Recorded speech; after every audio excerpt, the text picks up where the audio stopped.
meeting sponsored by the CCI with the CAC and the Office of Planning.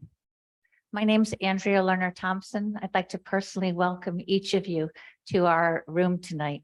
Some of you were here with me last night, so trust me, I did go home in between. First order of business this evening is to ask you to turn off your cell phones. It's a little distracting when they start going off in the middle of the meeting. I'd like to take a moment and introduce the members of the CCI. If they would stand or wave when I call them out. Tom Pradum. And Tom is also the liaison to the CAC. So he has a big job here tonight. Thank you, Tom. John Jorgensen, the chair of the CCI. Wesley Green, our newest CCI member. Jason Riley. Yep, there's Jason, great. Who else is here? Is anyone else here that I'm skipping? Oh, Whit Parker. How could I forget? Sorry, Whit. Whit, thank you for coming. All right. All right. The role of the CCI, and you've probably heard this before, but just as a point of reference, really has a very small part in terms of the actual revision of the development code. What our chief task is to make sure that the public is involved in a timely way with all decisions regarding land use planning. The revision of the code started a couple of years ago in this particular iteration, and it's been working very slowly and methodically, and it's probably a long way from being done. But we did get to a point together where we realized we had enough to begin to open the conversation up with the general public and talk to you about some of the topics that may be of interest to you in the revised version. I'm going to hand it over now to Ian Foster, our planning director. And again, welcome tonight. Thank you so much for coming. And thank you, Councilor Thompson. And I thought perhaps since there was the big event last night, a double feature was maybe not going to be too popular, but looks like a pretty good turnout. So thank you everyone for turning out tonight. It's great to see everyone here. And I want to thank the members of the Citizen Advisory Committee who have been working on this project for over 2 years. Mike Thornton, Bev Smith, who is the chair of the CAC, Beth Lindsay, and Don Reardon, and make sure I'm not forgetting anyone, Diane Helmer, and of course, Tom Pradum, who is the CCI liaison to the CAC. So since we started this project, we had a kickoff event back in 2019. And that was kind of the last time we had a big town hall event for this project. And since then, obviously, a lot changed. And so we haven't really had a lot of opportunity to have these kind of gatherings and to provide the community with updates on where we are in the project. But one thing that we have done and have in place and where we can continue to take comments is we created a website specifically for this project. So it's jacksonvillecodeupdate.com. It's on here in the background. So there's a QR code if you want to scan it that way, you can get it.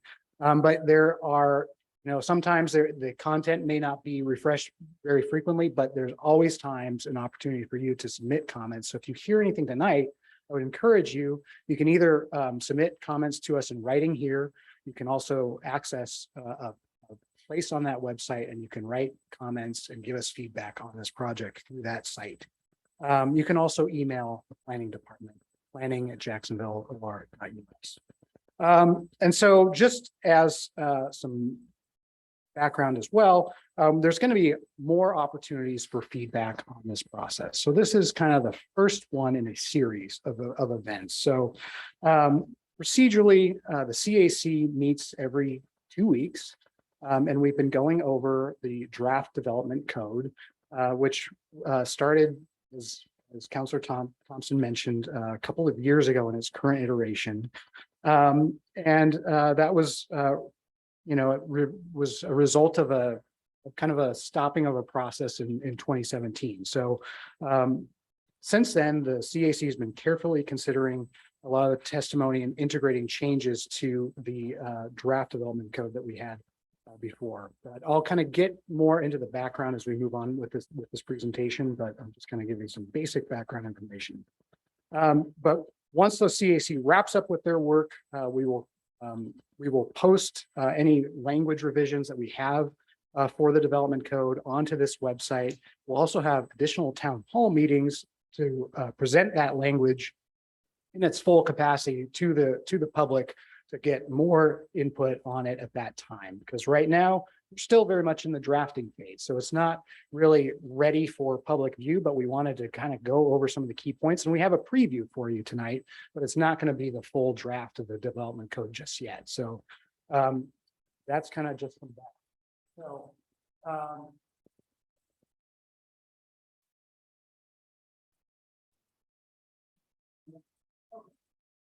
there we go. So the schedule for this evening, I'll first just kind of talk about the background and the land development code basics. And then we'll go over the 5 focus areas for this session. So which will be the use tables, vacation rentals, home occupations, setbacks, drive-through services.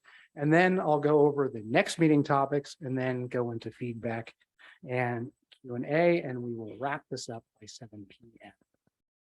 So as some background, this original process actually began in 2011. So it's been a little over a decade actually since this started. And it started with a certified local government grant from the State Historic Preservation Office. And it was to focus primarily at that time on our historic standards.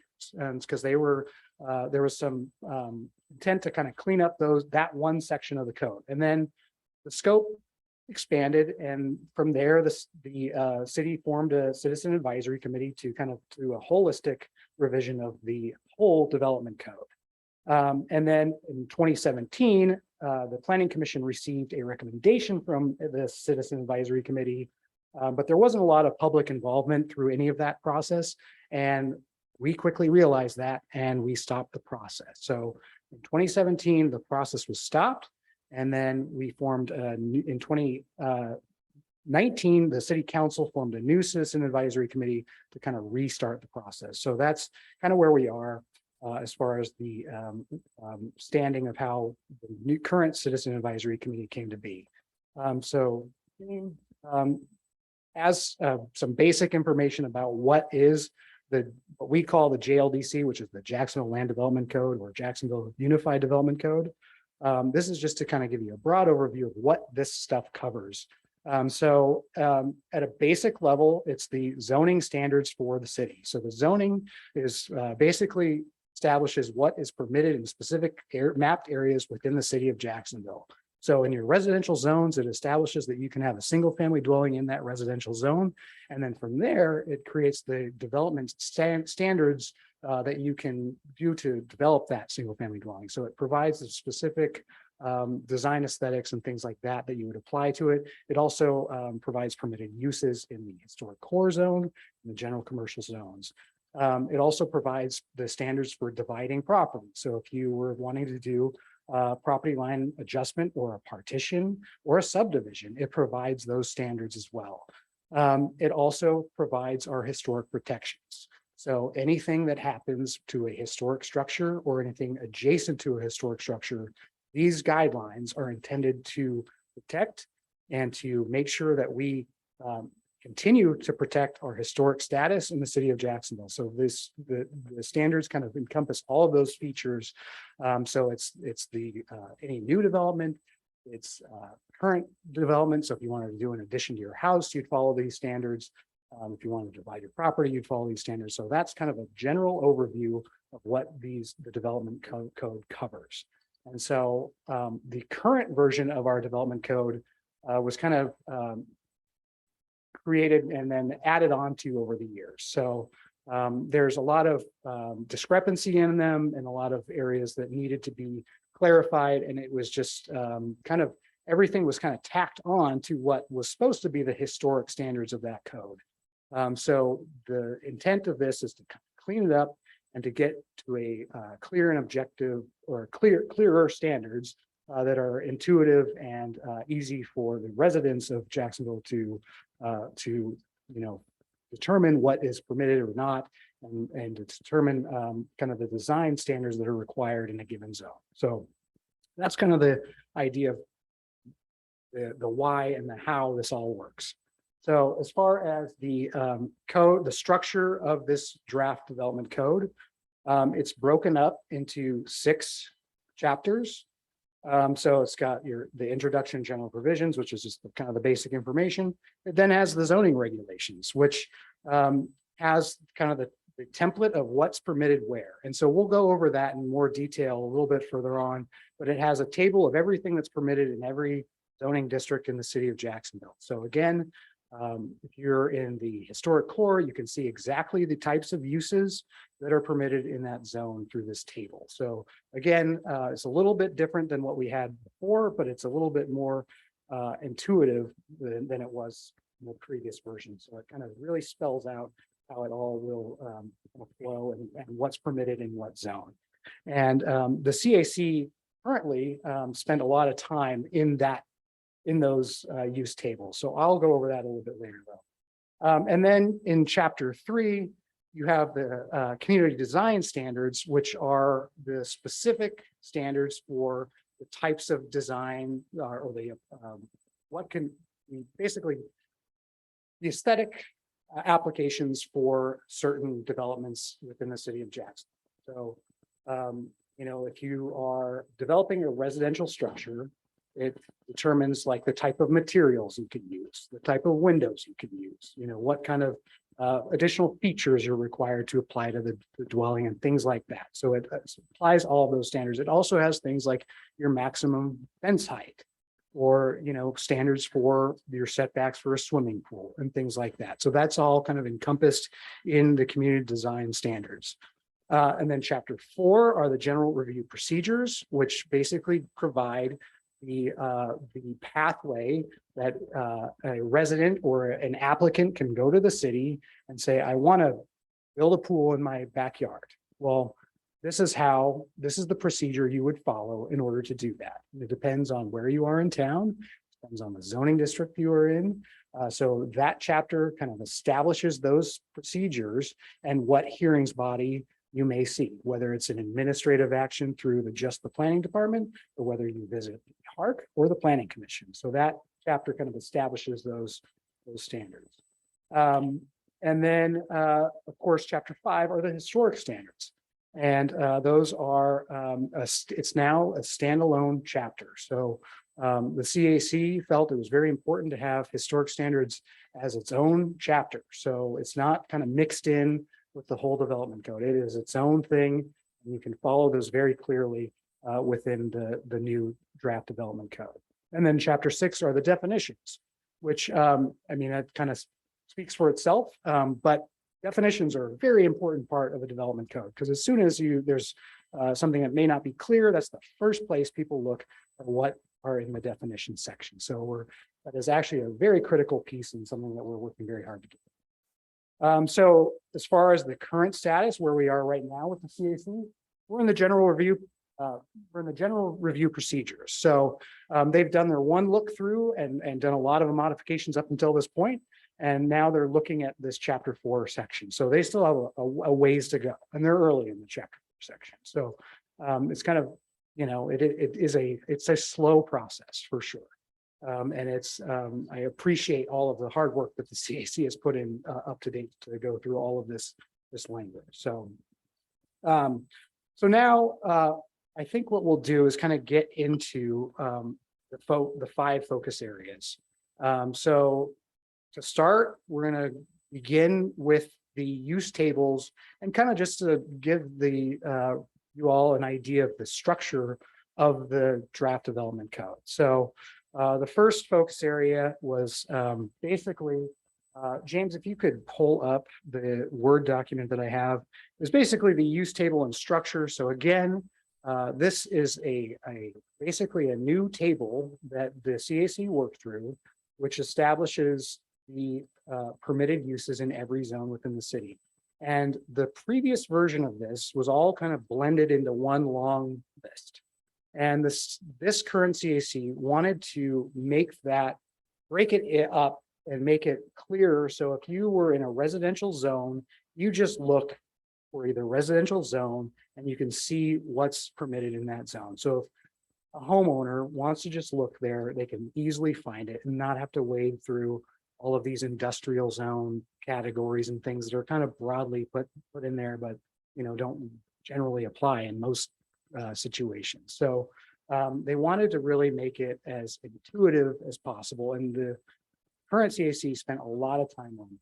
And the original use table did come from a model code, which was from the state of Oregon Department of Land Conservation and Development, and which is common, but it was really established as a template, and it's customizable.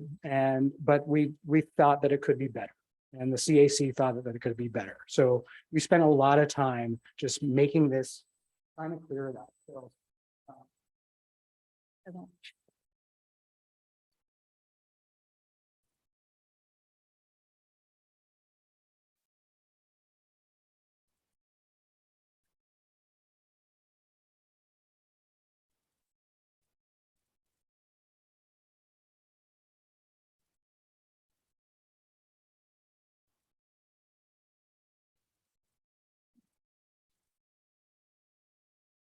Okay.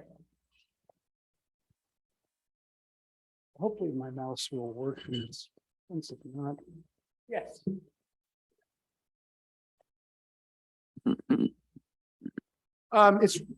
We will have all of this posted, and it's mostly, I'm just kind of going over the formatting of it.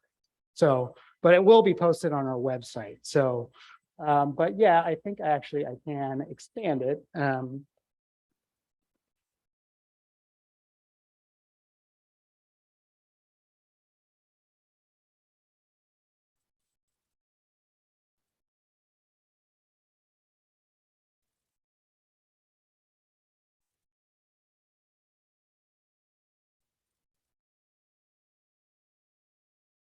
Okay, can everyone hear me on this as well? Okay.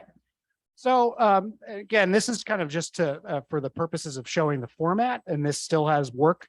James from Rogue Valley Council of Governments has been working very hard on cleaning all these tables up. So it's been a long process, but this is really just to kind of show the formatting of what it's going to look like in the future. So basically, this is just the establishment of the residential district. So one change is we just kind of broke up districts and made them as clear as possible. So you have it delineated for residential, and then you have the mixed use zones, which in Jacksonville, you have three mixed use zones, technically, the historic core, the artisan district, and the general commercial.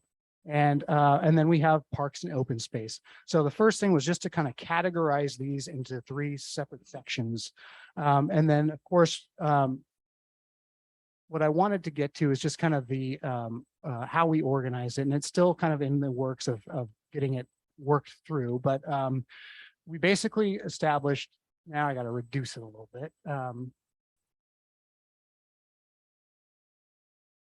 So you can see we created these tables. So if you're in the single family in the residential zoning districts, it has your categories, and then it has all of the types of uses.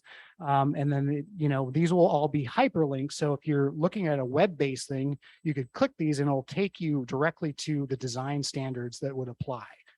So it'll be a really quick and easy way to see the standards for some of these uses. So of course, so it says, the multifamily housing, of course, isn't permitted in the residential districts and things like that. So, and then it goes down, and then it had what we wanted to do, where it was all kind of blended before, was we added tables specifically for the residential zones as far as the setback requirements, lot coverage requirements, and things like that. So again, it breaks it into residential zoning district, and then you'll have your residential setback requirements, your residential lot coverage requirements, all in one place.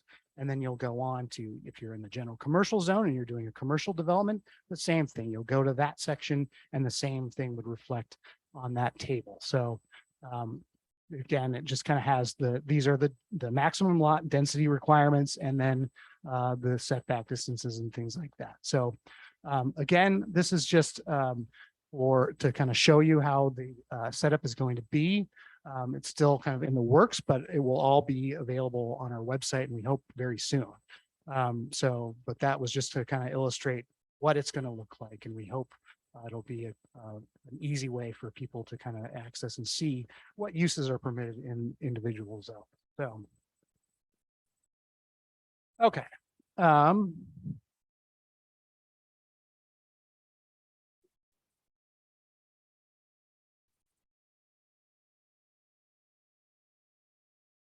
Okay, so next area of focus. Oh, back one, James. Vacation rentals. This is a big topic.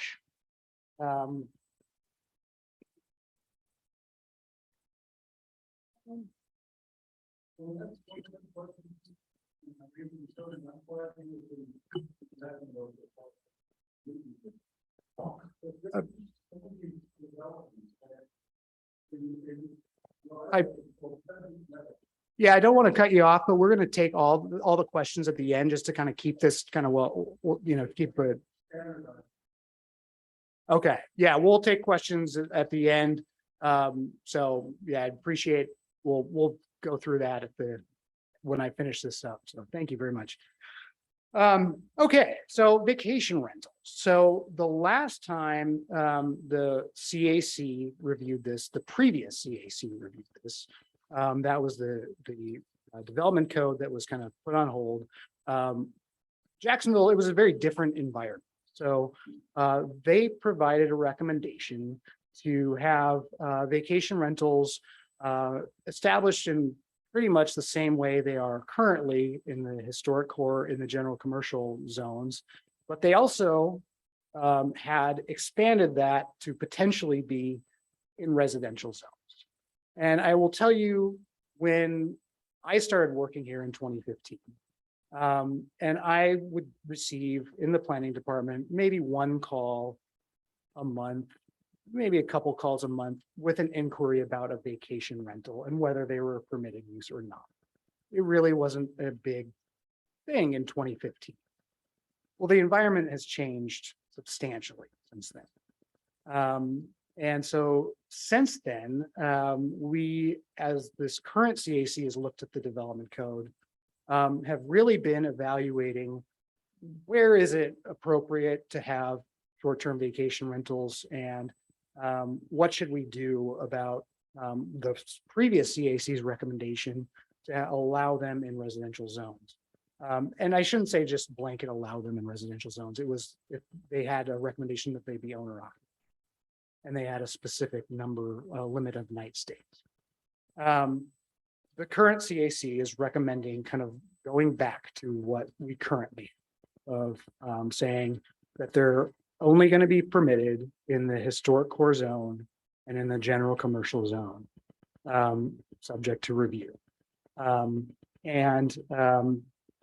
So they basically determined that with the increase in demand of VRs, vacation rentals, that it's important to maintain our residential neighborhoods. And it comes to what they determine, it's affordability issues of our housing. We already have major issues with the affordability in Jacksonville as far as our housing.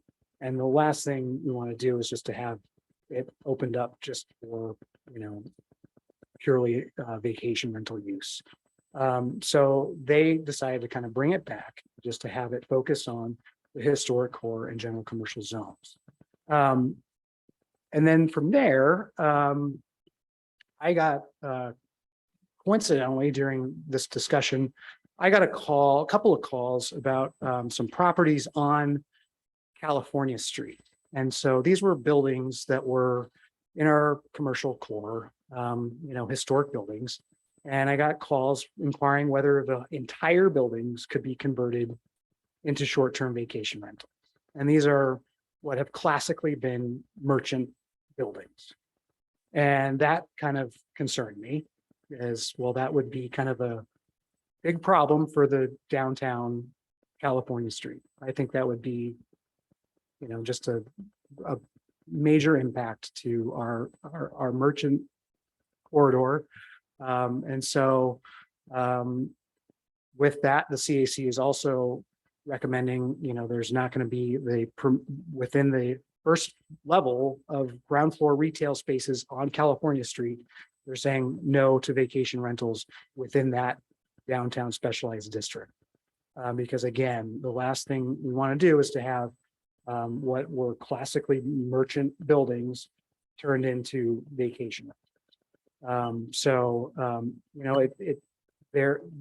There is some potential for upper floors that are kind of underused right now to be potential for that use.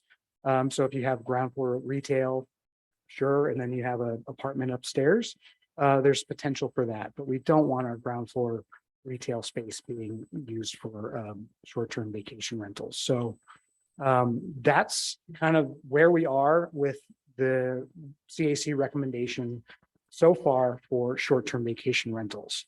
And again, there's obviously, we're still taking input on these things, of course, but that was kind of the direction that they went with that, is that it didn't make sense to allow them into the residential zones and to kind of continue them within the historic core, but with that one provision that they're not on California Street in those ground floor retail spaces. So, so that's kind of where they've landed so far with vacation rentals. I'm sure we'll get some questions on that a little bit. So, James, why don't you go to the next one? The next area of focus for this evening, and this is based on the last time around, we received a lot of testimony regarding home occupation. So basically a home office use in residential zones. So if you were, at a small, if you're an accountant or something like that, and you wanted to set up a home office, what were the rules for that? And so there was testimony, kind of concerns about impact and what the current language, what the draft language said about home occupations. And the CAC currently agrees that we need to keep it low impact, but right now our current development code, if you were, say, like a piano teacher, you couldn't have any students come to your house. So they thought it was, reasonable to allow kind of one person come at a time, which is kind of typical of any home occupation. Or if you were a vocational rehab therapist, I don't know why I came up with that one, but you could have a client come to your house or whatever. So they did have built in some additional provisions where you could have one additional vehicle trip within the hour, so it wasn't so restrictive that you were just basically at your computer and that's all you could do. But they did, there are some restrictions on things like, you can't have you can't have an auto repair shop or something like that as a home occupation permit. So they made that pretty clear, that's pretty clear in this code that it can't be a big impact kind of a use with these standards. So, but the CAC did feel we needed to be a little bit more generous than the current language, but not, open it up to a major impact kind of a thing. So that piano teacher can have their students come by and get their piano lessons. So, okay, the next area of focus are setbacks. And so the first thing that the CAC kind of discussed in this regard is the setback distance for, and I think everyone knows generally what a setback distance is. It's basically the distance allowed from a structure to a property line. So your front, your side, your rear yard setback distances. And so the CAC had discussion about, well, what makes sense for provision on that? Because right now, it's kind of the way the ordinance is written, it's based on the lowest point, possible point where the foundation meets the natural grade to the peak height. And then so you end up with these situations, and that makes you increase the setback distance, and it kind of ends up with, so if you have a taller house over here where you have this extreme situation on one side, but over on this side, it's not really that extreme, kind of lopsides the whole thing. So we kind of looked at kind of best practice on that. And so they first came up with, well, let's just have a flat setback for our zoning standards. So you're in the residential zones, it's just a 5 feet.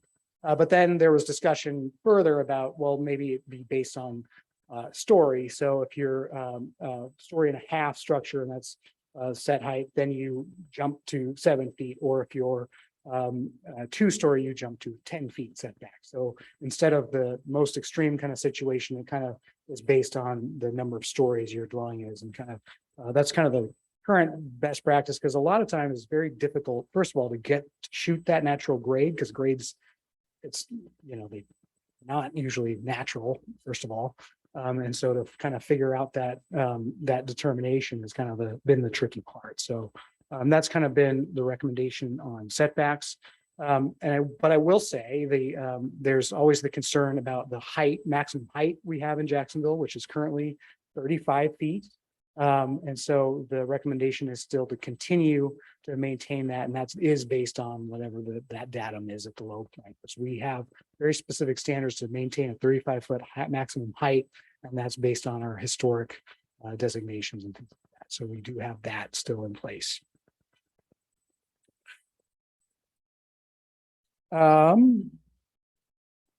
Next up, drive-throughs. So we got a lot of testimony about this, because the last CAC actually recommended having drive-throughs with certain requirements.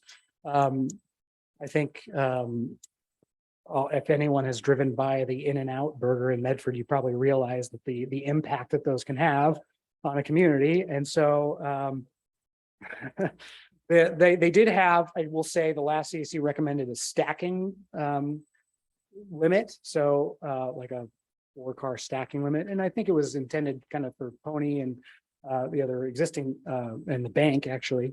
But ultimately, stacking standards are very hard to administer and regulate. And as you can tell by the In-N-Out, that goes way beyond their bounds. So the CAC basically took back the original drive-through standards and said, we're going to remove that standard, because we currently don't permit drive-throughs in Jacksonville. I don't, that's, so our friends at Pony and at the bank, they're currently considered non-conforming, and they can, that's not an issue. They can continue. Just if they ever were to, change use completely, then those would go away at some point. So the CAC recommended basically removing those drive-through standards, but allowing for kind of what resulted from the pandemic era of having drive-up services. So if you were at the grocery store and you wanted to dial in and have your groceries brought to you, or if you were at a pharmacy, because there are some benefits to drive-throughs, especially for our senior community. If you were going into wanting to go to the pharmacy, just go through a drive-through, there are some benefits that they felt, but we wanted to accommodate in some way something like that, but without having the traditional drive-through method. So the drive up was kind of where they determined could be some middle ground. So that's their recommendation as far as that goes. So otherwise, the CAC work continues. We meet every 2 weeks on Tuesdays at 2:30. We're going to continue our review. Public is welcome to attend. They're not the most exciting meetings, I'll say that, but you're certainly welcome to attend. No, I shouldn't say that. They're engaging. As far as the how this all works, the CAC ultimately, after they kind of compile all of this, they provide a recommendation to the Planning Commission. And so they would package this all up. They would kind of finish going through public comments and testimony, and kind of refine everything, and then provide a packet to the Planning Commission. And the Planning Commission would then have public hearings as well. So at that point, there would be more opportunity for public comment at the Planning Commission level. And then the Planning Commission would then make a recommendation to the City Council. And then the City Council would have additional hearings, public hearings on the matter. So it's a long drawn out process. There's going to be many more opportunities for this, for feedback and comment. As we kind of go through, again, we welcome comments on our website, and we also want to hear from you this evening. Or if there's any other topics that people are interested in. As I said, we hope to have a draft of this whole thing available here soon. That will also be on the website and available for review. Ultimately, what we're going to do is once the CAC kind of wraps it up and cleans it all up, we are going to post the language on our website and provide, in addition to hearing it all through these hearings process, just provide a 45-day window of time, a comment period, essentially, for the public to review the documents, to weigh in, and then we'll do comparisons too of what the original code, or what our current code, I should say, has compared to this draft version. So we want to hear feedback. We want to hear from the public, and we want to make sure that we do this right and we have a good quality product at the end of the day. So that's kind of where it stands, and we'd be happy to answer any questions at this point. So, sure. And Andrea, or Councillor Thompson, is going to circulate the mic for us. So if you have any questions or comments.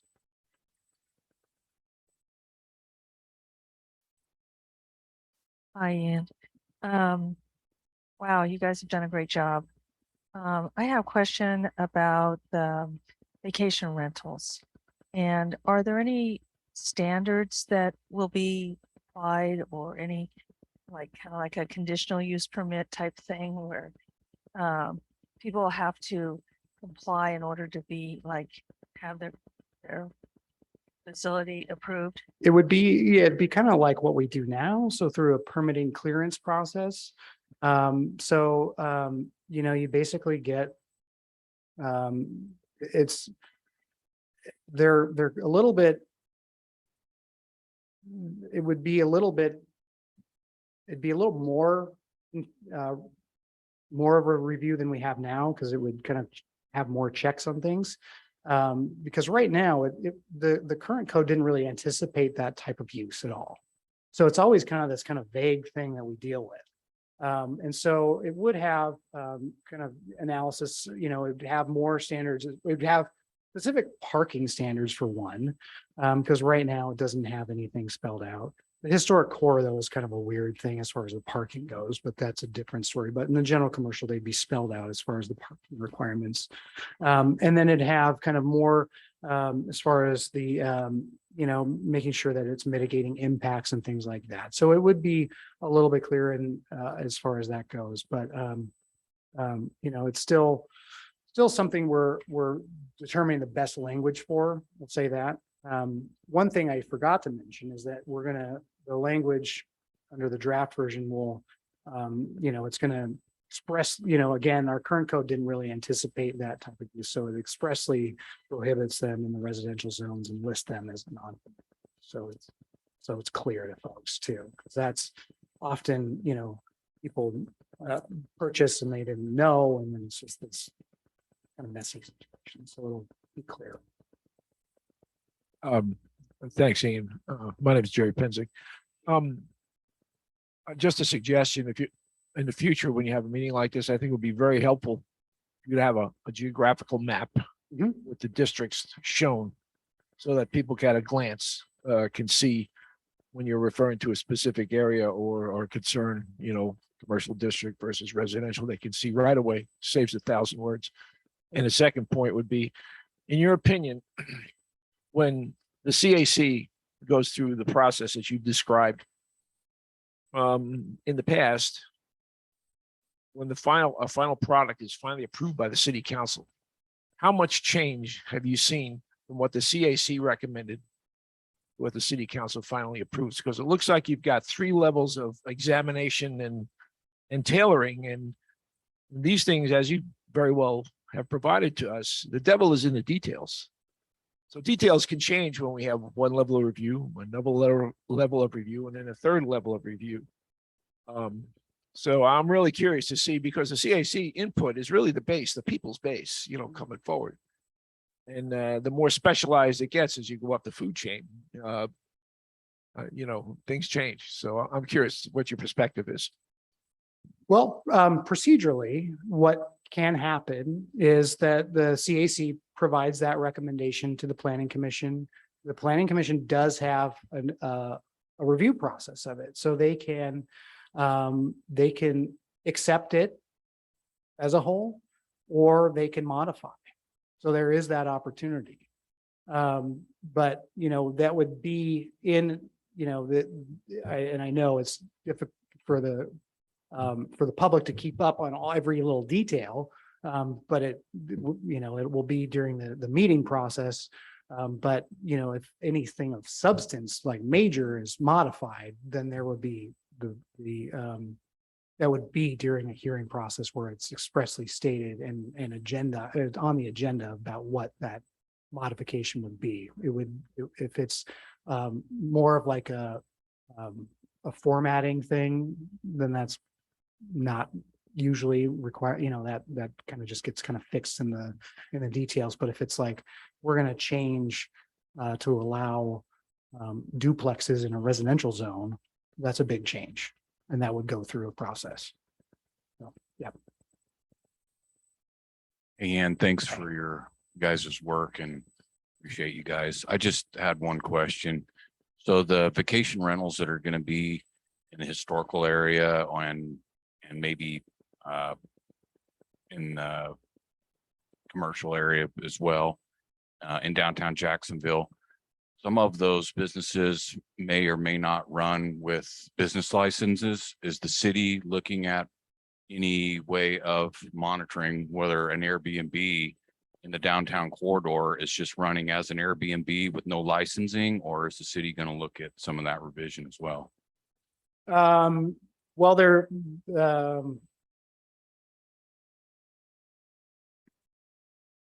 we have our enforcement mechanisms in place. So if there was an issue with that, there would be, if there was one operating in the general commercial zone or historic core zone that we weren't aware of, it'd be kind of like any use. If we found out about it, we would have more, with our clearer standards, we'd have more ability to enforce that. I would say that. So it's a little bit of a loose thing right now, but it would be the standards would be clearer. So that would help with the enforcement side of things on that. So but if there was particularly if there was one operating in a space that wasn't meant to be occupied by that type of use, and we didn't, if there is one, and that's something that's a life safety kind of a thing, and we need to know about that and work on, and that would be quickly addressed. So if it was like in a building that didn't meet the building code requirements and things like that. With regards to the R1 stuff, I just moved into my current home about 2.5 years ago. And I'm down there in what they call Pheasant Meadows, down by the Presbyterian Church. And I went down to the planning department and I got a copy of CCRs from my area. And it's pretty explicit. But to the best of my knowledge, and I've talked to a lot of people, there's never been a single meeting of a committee. And there are no chickens allowed, but we have chickens. There are no vinyl fences. We have vinyl fences. No antennas on the roof. Lots of antennas on the roofs. No solar power. Lots of solar power. And I'm wondering, are you going to standardize Jacksonville for the R1 stuff? So if those are specific requirements of your CCNRs, Right. This comes up, and it's a kind of a difficult topic, but the city has no authority or no ability to enforce CCNRs. Even though there's nothing happening with the people that live in there anymore. These were all built back in the 1990s.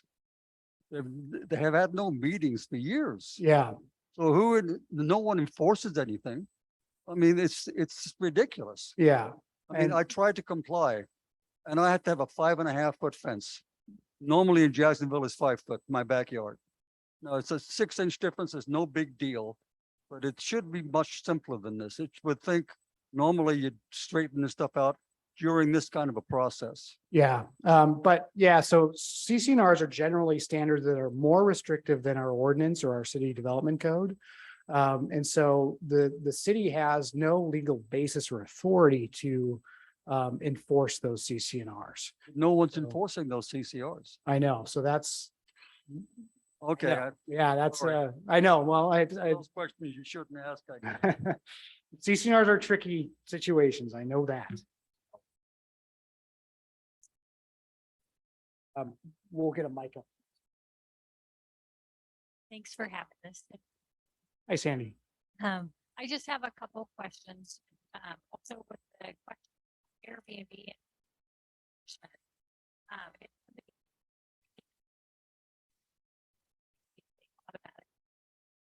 To the city. It's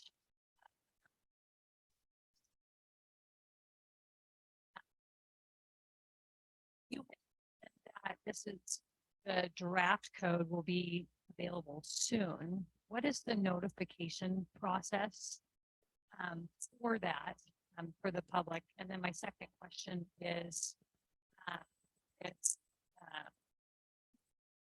we think that's those going to be allowed in Jacksonville. Okay, so to the question about the notification requirements. I think, I don't know if you, so the last time around, we sent out the required notice, which is the measure 56 notice, which is standardized language that the state makes us do, which is a 21-day notice period. So technically, under the state requirements, before anything goes to a public hearing before the planning commission and before their recommendation, it is required that we do a measure 56 notice, and that goes to every resident in the city of Jacksonville. So that's would be 21 days before the evidentiary hearing before the planning commission. What we want to avoid this time is because when we dropped that the last time, it was kind of, that's when people realized that there were pretty significant changes and there wasn't a lot of public input. So we're trying to get, provide as much opportunity for that now, so we don't run into that again. But that is the required notice period that we have.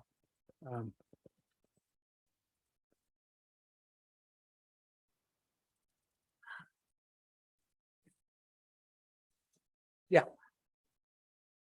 Oh, that's just that's the 45-day comment period that the CCI and CAC have determined was the best thing to provide the opportunity for public comment. So we'll post that as in many places as we can to let the public know that that's available for comment on our website. So it's not the formalized notice thing, but it's going to be. Yeah, we will make that very kind of like we did tonight. We will make that as public as we can. Thank you. And then the second question was the food trucks.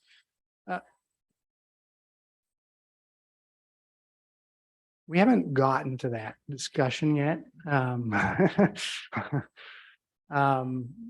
So we'd be happy to hear any comments from the public, through our website. It's not on our topics tonight, but if there's anyone that's interested in that, please feel free to write a little comment card or submit comments on our website. We'd be happy to hear about that.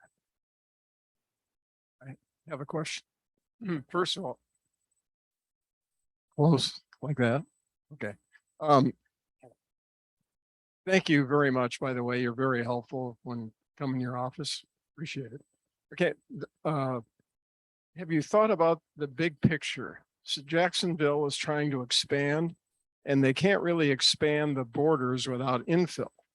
And part of that goes along with that is affordability, which you brought up earlier.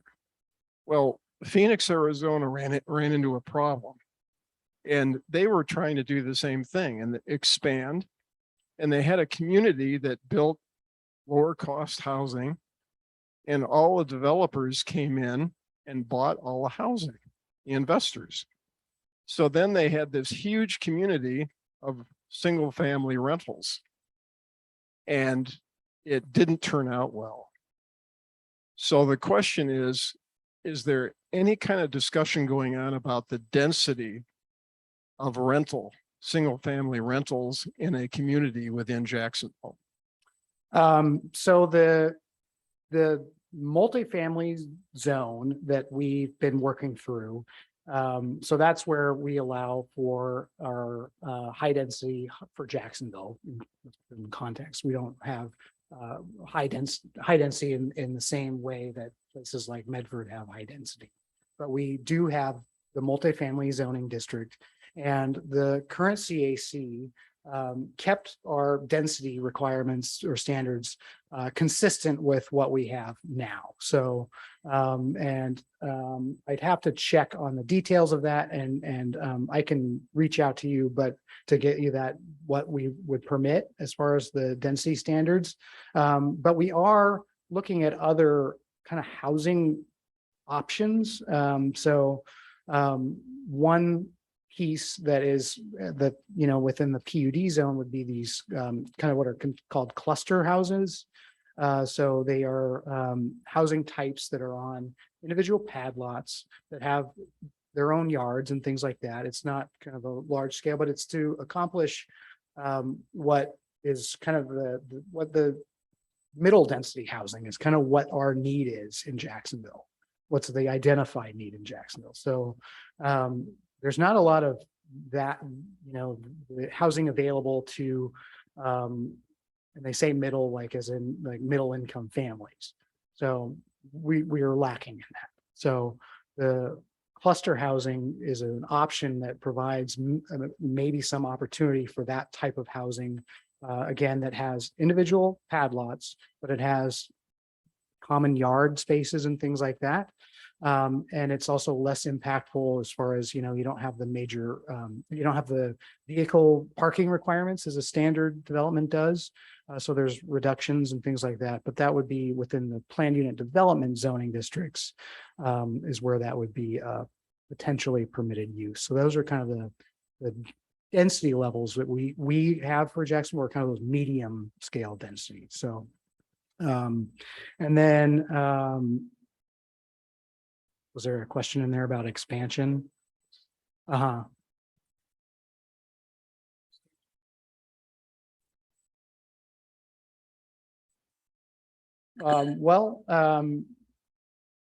There's not really a lot we have control over with regard to rental properties. So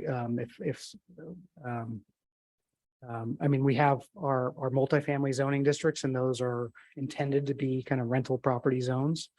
And then, as far as residential, single family residential properties for long-term rentals, we have no control over whether those are rented or not. That's state law. I have a question, and maybe your new rules that you're saying for businesses at home will take care of this, because you're saying that for businesses at home, you're only going to allow, like, say, one person to visit the house. I don't know, but we had a situation where there was a rental house next to ours, and the owner had a business, and he had people who were living there with him.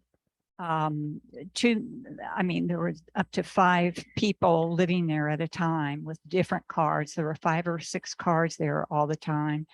And they ran a business, and the cars were coming and going. And we went to their realtor, because this was a rental, and we said, is this okay? And they said, oh, it's okay. He can have visitors anytime he wants. But they were actually trainees. He would let them stay there while he, quote, trained them, and then they'd go out and do whatever they do for a few days and come back. And so we had no control over that. We never knew who was there, because they were coming and going, new trainees. And the only way we got them out was that they had no fence around their yard, and their dog came over and bit my husband. And so we finally contacted the owner of the property, and she made them leave.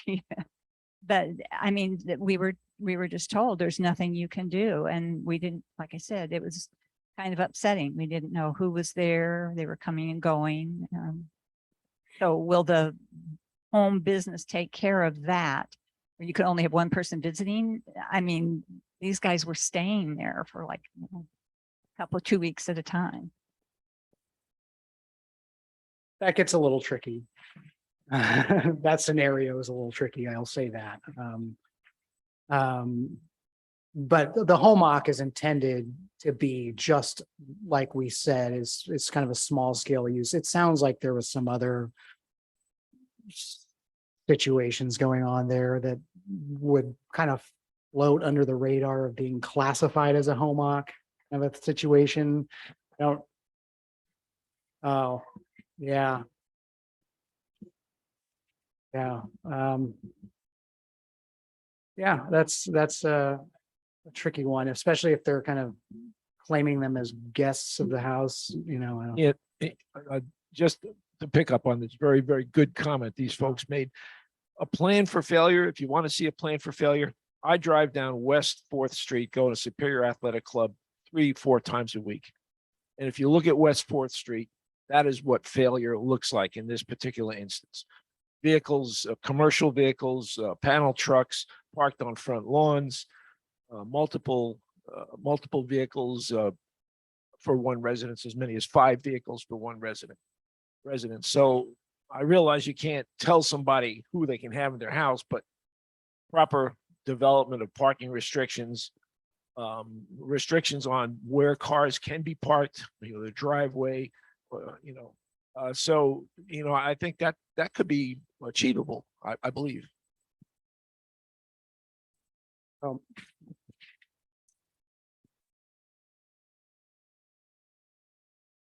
And I've had dozens. I think the mic needs to come closer to the equipment. Actually. How's that? Is that better? I think it's Okay, picking there up. we go. Yeah. I've had dozens of people ask me if the CAC, the code can or will put a moratorium on the number of vacation rentals. Is that feasible, or is it even in the purview? It's a good question, and it's probably more of a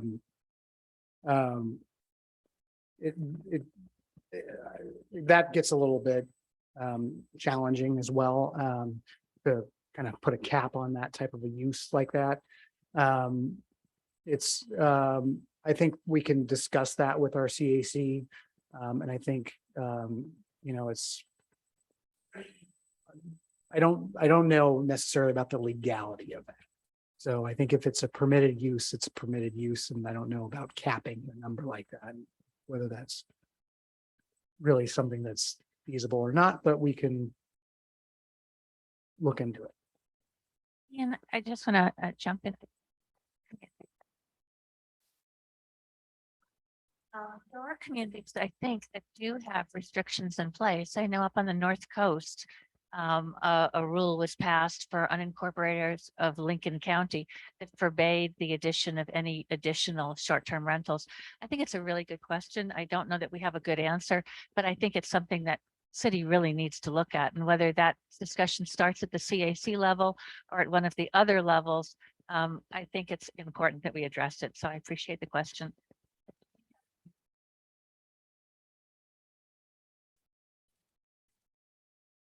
It's school time. Okay, you ready? This is called a directional microphone. Remember the big ones that look like a brick or something? There's singing groups used to be around it. Sound comes in from every direction. But if you have that kind of a microphone in this kind of a meeting, people will have different things. If somebody had an oxygen machine or a truck starts, all the noise comes in and it's just, whoo. So this is a directional microphone, which means it doesn't come in from the sides, and it prevents that screaming that might happen through the speakers, but it's directional, which means right here. But when you're talking here, it doesn't pick it up. You're not getting anything. This is the direction of the microphone. Okay.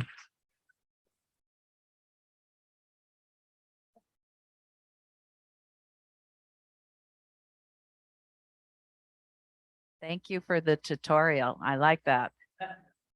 It's kind of off of Whit's question as far as capping B and Bs. How many do we have in Jacksonville? Our finance director has that data. I don't have it with me right now, but someone probably from I'm sure that lots. So, yeah, Just curious. there's a, and back there.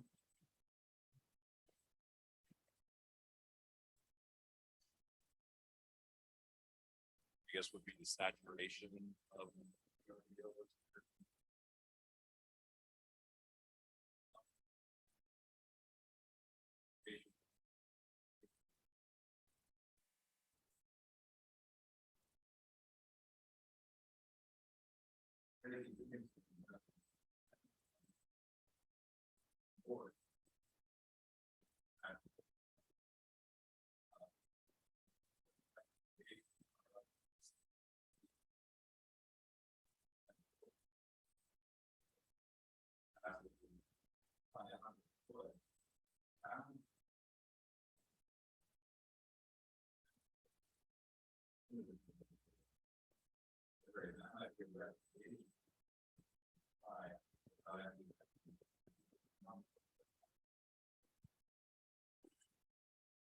Ashland, you said?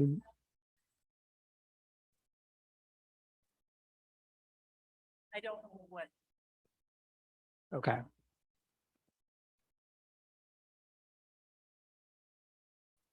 Other questions? Do you have one?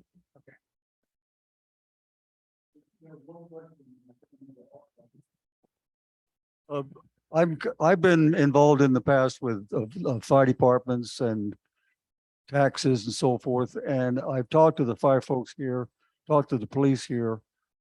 And it seems really unfair. A lot of contiguous homes right across South Stage from where I live down there in Pheasant Meadows, they don't pay any taxes here. But the fire department that responds is ours, the police department that responds is ours. Which department in the city of Jacksonville has a responsibility for including the people we serve so we get their taxes rather than give them to Medford when we are the ones that respond? It doesn't make a lot of sense to me. Yeah, well, I'll say that's kind of outside of my scope this evening, but I appreciate the comment and yeah, sure. Do you want to use this mic? I think this one projects better. Have kind of a wimpy voice sometimes. But anyway, I just want to say that our police and fire departments are part of a mutual aid system where depending on what sorts of emergencies are happening in the area, different agencies come forward. For example, when Las Palmas caught on fire, you probably saw trucks there from Medford and Central Point along with our own. Similarly, if there's an emergency close to Jacksonville, our fire truck or police may be responding. And all of the agencies depend on these mutual aid agreements. So they're very standard across the country.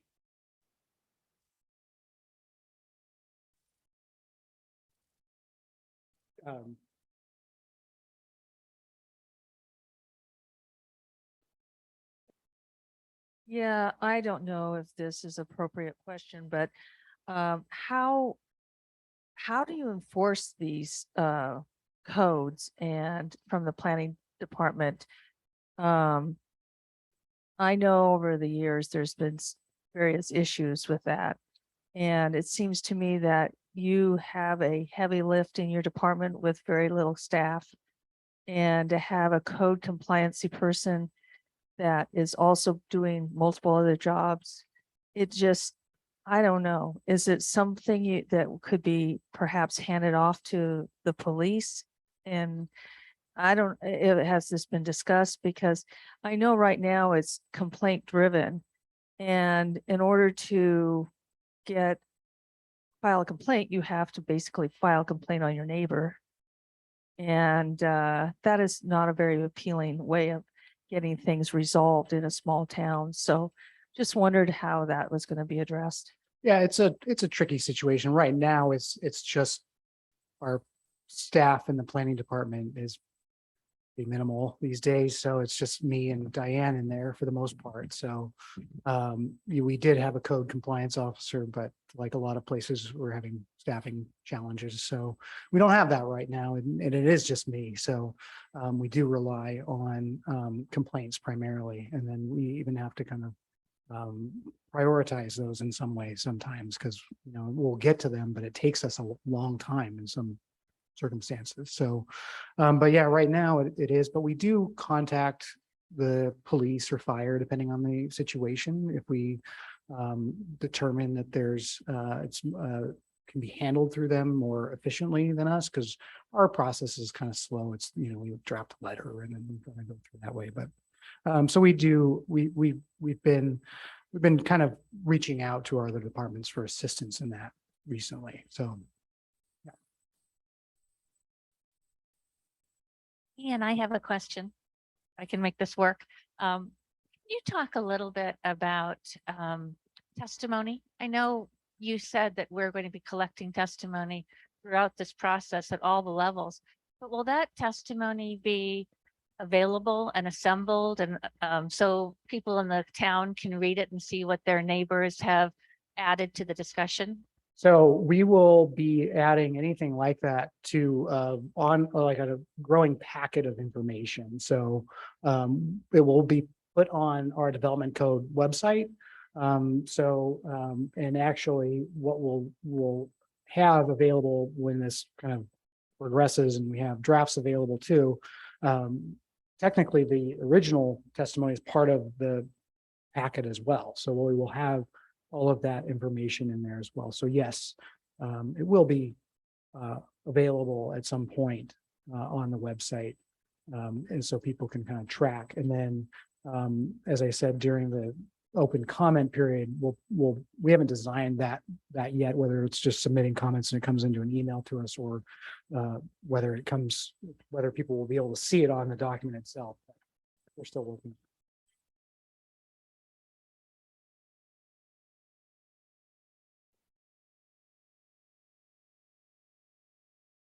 All right.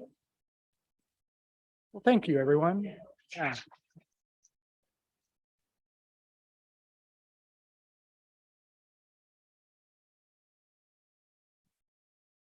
Oh, yes, and actually, can you advance the slide? Before you go, next meeting, November 9th. So we'll be back here on November 9th for another session. Thanks, Tom.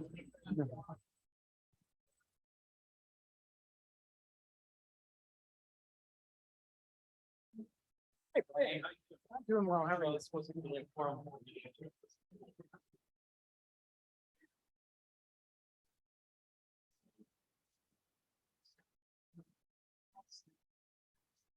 Oh, yeah. Yeah. Be embarrassed. You should see that. They basically all say